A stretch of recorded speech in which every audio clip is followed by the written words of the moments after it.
The Psalms of the Bible, as well as other biblical texts, originally were written as lyrics for the human voice. But for centuries, the music for these lyrics was thought to have been lost. A musician in Paris says she's found the music, and it was in the Bible all along. Suzanne Haik Vantoura first announced her discovery 10 years ago, and she produced a book and recordings to back up her claim. But it wasn't until this month that the modern-day premiere of King Solomon's Song of Songs finally took place. Luana Parker has more on what some scholars say is the original music of the Bible.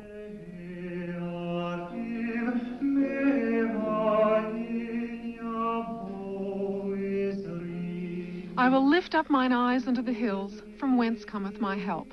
Psalm 121. The music in the Bible isn't only in the Psalms. The entire Old Testament is an immense vocal score. The melodies were composed about 3,000 years ago, but for centuries, until recently, nobody heard them.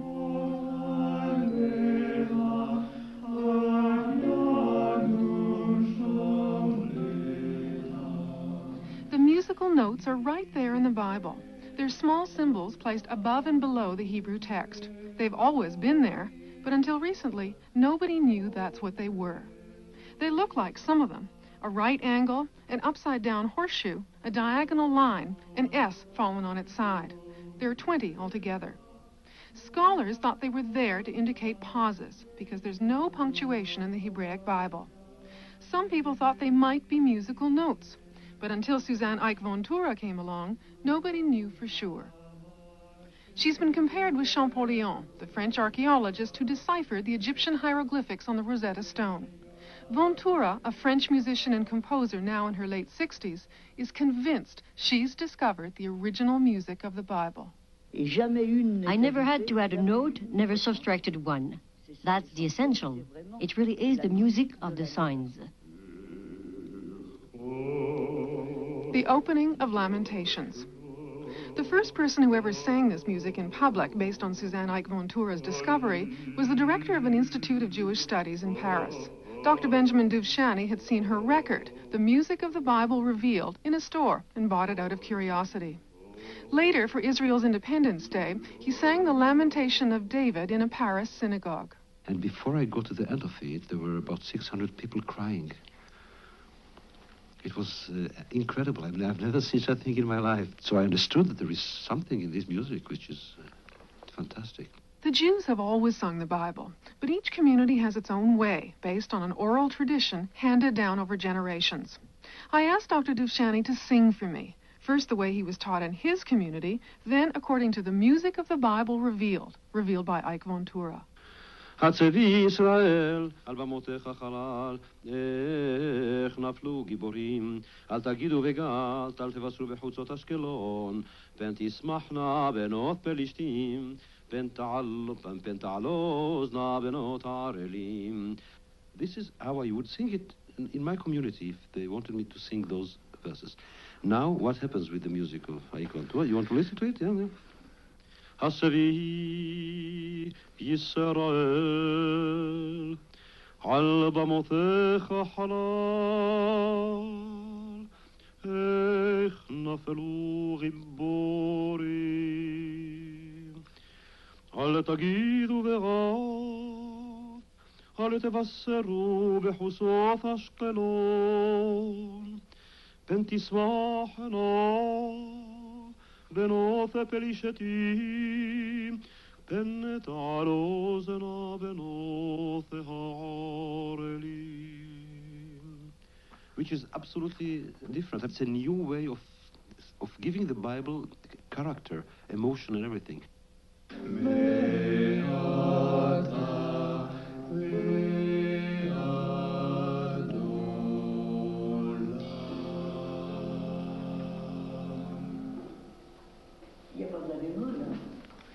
In the basement of a Baptist church on the left bank of Paris, Suzanne Haik Vantoura is directing her choir in a rehearsal for the concert.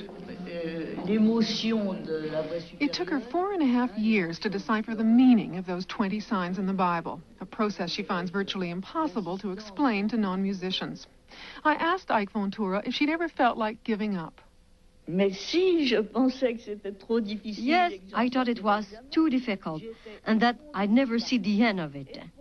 I was overwhelmed at times, literally overwhelmed, from fatigue, exhaustion, and discouragement.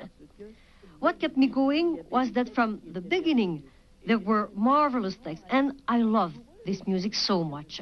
I felt it was marvelous to give back the Bible its soul, the soul it lost.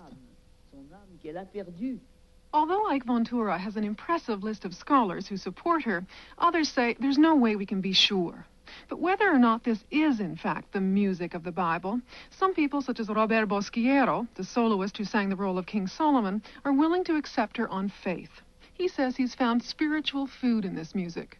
What is mainly important with that music is that it's, from Mrs. Haik Vantoura's point of view, the music that David and Solomon and all the kings and all the Jewish people sung in their days, you know. So there's something more special about it than just singing Messiah, for example, by Handel. The Song of Songs, the world premiere, according to Suzanne Haik Vantoura, of the original version, just as King Solomon wrote and composed it almost 3,000 years ago. It took place in an echoey 17th century church on the Ile Saint-Louis in Paris. The Song of Solomon is marvelous on different level because it's the part of a king, Solomon, singing to a queen, the queen of Sabbath, you know. And so you've got a man and a woman. And the words are wonderful and you can imagine them very human basis. But it's not only a man and a woman, but it's God and his people. May he lavish me with the kisses of his mouth, for sweeter are your caresses than wine. For National Public Radio, I'm Luana Parker in Paris.